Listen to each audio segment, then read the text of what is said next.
Bom, pessoal, já vimos a primeira parte, a segunda parte, agora vamos dar início à terceira parte da nossa aula hoje, da aula 3, criando as classes e objetos no C++. Bom, agora quero criar a classe pessoa, né? Então eu vou ali no menu arquivo, eu vou escolher novo e vou mandar criar um arquivo fonte. Repare que o main continua aberto aqui, tá? Ele criou um novo arquivo, eu não salvei ainda, mas vou salvar. No meu print aqui já estava salvo, então já apareceu aqui o nome dele, tá?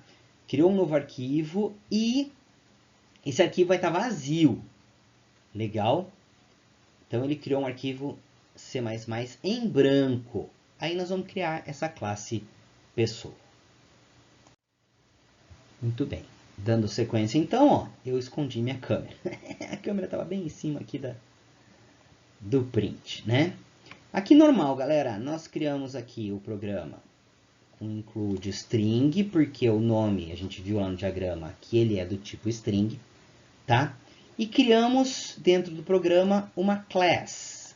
Reparem que o nome da classe está com letra maiúscula, classe pessoa, né? E aí eu vou definir os atributos, tá? Eu estou definindo meus atributos aqui como públicos, certo? Então é um nome do tipo string, a idade do tipo integer e a altura do tipo double. Fechei aqui meu programa. Reparem que tem um ponto e vírgula depois que eu fechei minha classe, tá? Porque essa classe ela vai fazer parte, ela vai ser chamada lá no programa principal para a criação dos objetos, tá? Então eu preciso colocar um ponto e vírgula aqui para indicar que essa classe acabou e porque pode ser que existam mais classes aí e o projeto precisa saber onde é que essa classe começa, aqui em cima, e onde é que ela termina, aqui embaixo, né? Então a criação da classe é bem simples. Class e o nome dela, abre chaves, põe public ou private, dependendo da necessidade, né? Public indica que esses atributos vão ser visualizados por todas as outras classes aí. Mas nós só vamos ter essa por enquanto, né? Os três atributos aqui da minha classe, terminei ela, tá? Eu pus o include string porque tem uma variável do tipo string aqui, certo? Esse use namespace eu vou explicar no próximo slide aí, tá? Bom, pessoal, esqueci de comentar, né? Hoje minha cachorrinha, a Docinho, que estava ontem programando comigo, tá? Foi ela que fez esse projeto, essa classe e a função main, tá? E aí eu aproveitei esses dois para usar de exemplo para vocês aqui na videoaula, tá? Para quem viu a foto dela lá no WhatsApp, programando ontem. Bom, galera, aqui a função principal que vai fazer uma chamada à classe pessoa, CPP, que é aquele primeiro arquivo que a gente criou, certo? E que vai permitir que eu use aquela classe para criar os objetos. Nesse exemplo, eu vou criar um objeto só em cima da classe pessoa. Esse objeto eu vou chamar de pessoa 1, tá? Mas eu poderia criar mais objetos em cima daquela classe. Posso criar objetos em cima de uma outra classe? Não posso, porque eu só criei uma, só criei a classe pessoa nesse projeto, tá? Então, relembrando, meu projeto agora tem o arquivo do projeto, que chama projeto pessoa.dev, tem o main cpp, a função principal, e tem a classe que está gravada no arquivo separado, que é o pessoa.cpp. Legal? Então, galera, uma dica boa aqui, ó, vocês peguem depois a videoaula, assistam ela inteira primeiro, tal. Depois assistam ela de novo com deve ser mais aberto. E vai pausando e vai fazendo no deve ser mais, vai abrindo a pasta, fazendo deve ser mais, abrindo a pasta, para entendendo isso tudo que eu estou explicando aqui, tá? Bom, tem um include aqui diferente, ó. A gente vai usar agora a biblioteca de input output orientada a objeto, tá? Do C++ e não do C que a gente usava lá. Tá? Então, include a IOStream. A IOStream é a biblioteca de input e output, entrada e saída. IO é input e output. ES, entrada e saída, a mesma coisa. Tá? Deve ser mais. Então, ao invés de printf, scanf, que a gente usava, pode continuar usando eles aqui, mas ao invés deles, a gente vai dar preferência para usar cin, cout. Tá? O include string é porque tem um atributo lá na classe, que é string, que é o nome, então a gente vai usar string aqui também no objeto quando for criado esse objeto em cima da classe, tá? E aqui o importante, ó, tô dando um include aqui, tá? No pessoa CPP, ou seja, na função principal, eu estou indicando aí que eu vou usar a classe pessoa CPP que está gravado lá no outro arquivo, tá?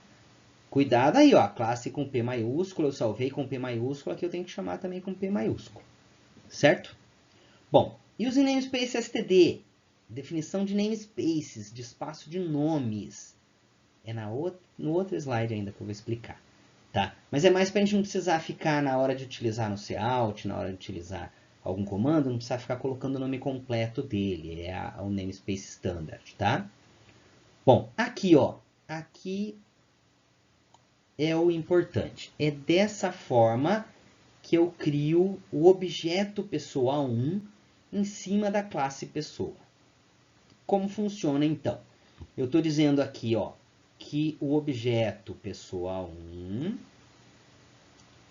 tá? Ele vem da classe pessoa e ele vai ser um novo objeto baseado nessa classe pessoa, no construtor da classe pessoa. Depois a gente vai ver melhor essa ideia do construtor. Tá? Se eu fosse criar a pessoa 2, ia ser assim, ó, pessoa, espaço, asterisco, pessoa 2 igual, new pessoa, certo? Então ele é da classe pessoa e vai ser um novo objeto baseado no construtor da classe pessoa. Tá? Então criei um objeto chamado pessoa1, baseado na classe, sempre assim. Tá? Aí vamos atribuir valores para esse objeto que a gente acabou de criar. Então eu ponho o nome do objeto, pessoa1, coloco uma setinha, um sinal de menos e um sinalzinho de maior, uma setinha, e coloco qual atributo, né? Atributo nome. Vai receber um nome qualquer, Juquinho. Do objeto pessoa1, o atributo idade vai receber 28. Do objeto pessoa1, a altura vai receber 1,67. Legal? Bom, e se eu criasse aqui mais um objeto chamado pessoa2?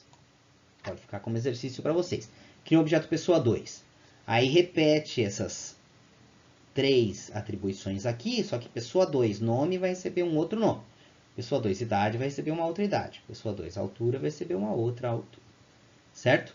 E para imprimir os valores, aqui nós estamos usando o cout. Posso usar o printf, professor? Pode. Mas aqui nós vamos utilizar a biblioteca do C++, que é cout e sem. Tá? Então, cout, setinha para lá, né? 2 sinaizinhos de menor. O texto que eu quero imprimir, então vai aparecer o texto nome pessoa. Tá? E na frente dele, o que vai aparecer? O atributo nome do objeto pessoa1. Tá? Esse endline é para pular uma linha, que nem a gente fazia com barra inversa M. É o endline, tá? Mesma coisa, ó, vou dar um cout, out é a saída, né? Idade da pessoa, esse aqui é o texto.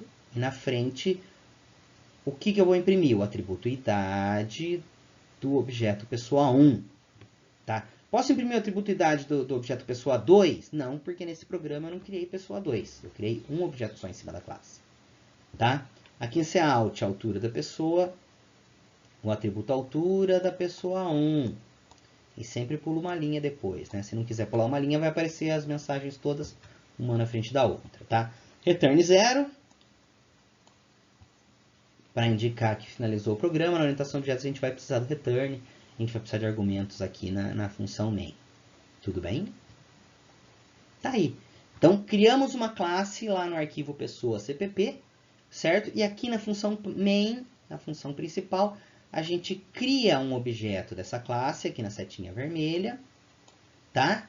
E depois atribui, para cada atributo ali, joga um valor para eles.